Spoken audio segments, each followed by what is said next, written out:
आज तेच लोक, तो समाज, या समाज आता एवढा विकृत झालाय का? आणि युगपुरुषांचं साठी अवमान किती काळ आपण सहन करून घेणार आहोत? जे महापुरुष छत्रपती शिवाजी महाराजांसारख्या युगपुरुषामुळे जे महापुरुष जन्माला आले, अनेक झाले, त्यांचं मात्र संरक्षण करण्याकरता कायदे निर्माण झाले. पण मात्र छत्रपती शिवाजी महाराज, संभाजी महाराज, राजमाता जिजाऊ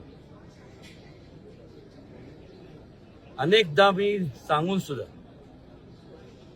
व्यक्तिशः माझं मत नाही, सर्वांचं मत आहे, इथं अगोदरच व्हायला पाहिजे होतं. कायदा बनवायला काय बजेटरी प्रोव्हिजनची आवश्यकता नसते. हे मागच सांगितलं होतं की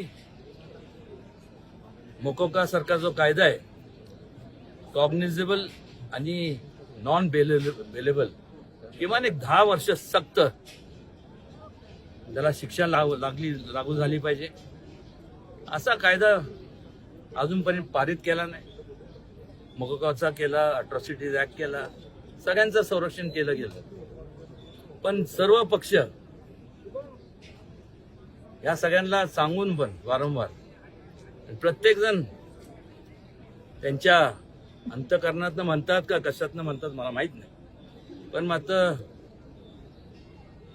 छत्रपती शिवाजी महाराजांना दैवत मानतात असं ते म्हणतात. आणि जर मानत असते तर मग ह्या अधिवेशनात, त्याच्या अगोदरच्या अधिवेशनात का हा कायदा केला नाही? अजून वेळ गेली नाही का? त्यांना म्हणजे त्यांचा अवमान व्हावा असं लोकप्रतिनिधी आहेत त्यांना असं वाटतं का? मला तर वाटत नाही.